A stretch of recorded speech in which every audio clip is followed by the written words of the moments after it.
Welcome back, my goats that got scraped. It's SJB here, and this is probably the most simple of all of my deep dives. Finally, an easy tower. It just makes sense. Even the abilities just make sense here. So this is going to be a fairly quick video, hopefully. Any which way, this is the Arcane Wizard. The first thing you need to know is the cost is pretty fair, $760 for a 4th tier wizard. Damage-wise, it is going to have some RNG aspect in here. I mean, there's a, 62 range here, so that is something you definitely have to keep in mind when you're playing around with towers. But overall, the damage itself should be pretty solid across the board. It'll just hit guys, and it'll hit them pretty heavily, but it's got a pretty long cooldown on its attack, at least relative to a lot of the other mage towers here. So as far as the damage goes, all you want to do is you add these two numbers together, and then you divide by 2, and that's going to give you the average damage that that tower is going to do. The speed is 30 seconds per, or 30 attacks per minute, which means we attack every 2 seconds, which is a pretty fair amount of attack speed here for the damage that we're doing. That'll lead us to understanding what the damage per minute is, and lastly, we have to understand that that leads us to a number that we again have made up, but it makes sense. It's the damage per the money spent, our efficiency. What's interesting about this guy is that the first tier is actually fairly efficient. The second tier is even more efficient, so spamming a bunch of low-ish mages up to second tier is probably one of the best ways to play this game, as far as Arcane Wizards are concerned.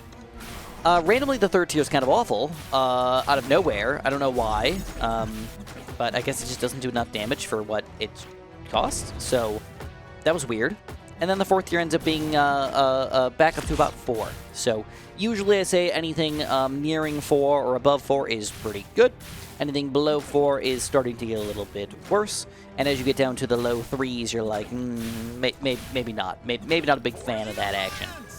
So obviously you can attack both flying units and regular units. And the only thing to really keep in mind with this guy is the overkill aspect.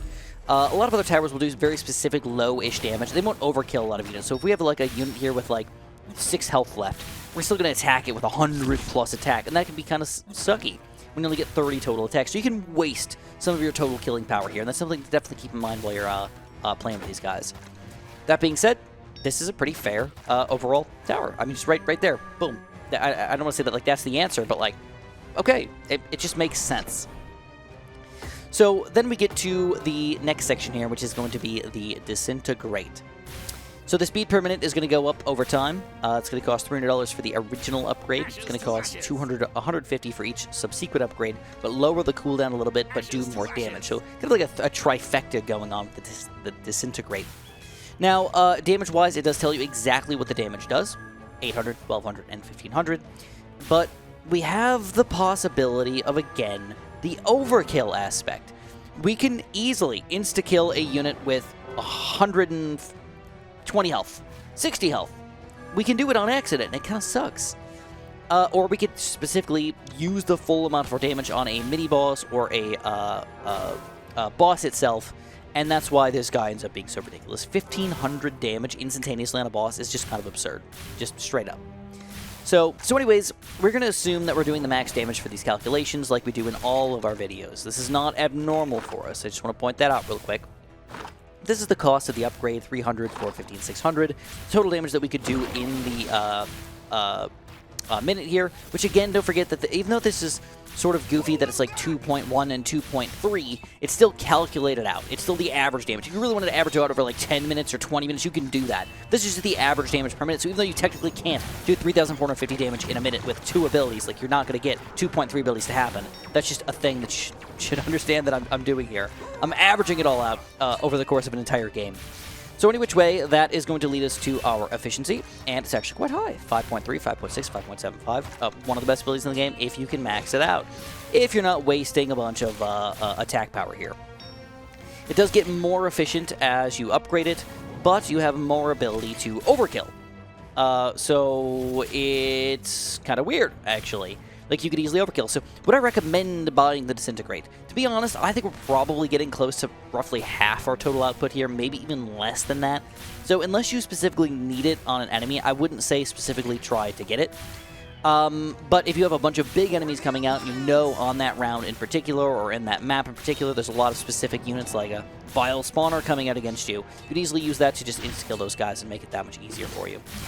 So, those all make sense. There is one last upgrade here, though, the Empowerment, which is admittedly a little bit more complicated. Believe it or not, we can math this guy out and actually make sense of him. So, let's pop on that. So, I'm going to move this up again. And then we're going to scroll down here to show off the next thing. So the way that this is going to work, it's a little bit more math involved, but still not super complicated. It kind of just makes sense. So we're going to do 15% of bonus damage. We're going to do 25% bonus damage. And we're going to do 40% bonus damage with the tier 3. So it's only going to be towers that are in range of you, obviously. So you need to make sure that you're specifically inside of the range of that tower to get the bonuses. So the way we understand this, though, or to try to actually understand if it makes sense, though, is to do it with a single tower first, and then we can extrapolate that out for 2 or 3 or 4 towers, for example. So I took the crossbow fort damage. I said the 4th tier crossbow fort is in range of my Arcane Wizard, and I want to buff it with the Empowerment. What does that do? So this is the amount of damage that the crossbow fort would normally, the Ballista Outpost would normally do as a 4th tier. In a minute, and this is the cost that it would cost to get that upgrade. This would be the bonus damage that it ends up getting out of that tower, 15, 25, and 40%. So that's specifically just the bonus damage, so we can calculate if that makes sense for us to get it. And in this situation, our efficiency is only 1.8, 1.5, and 1.68.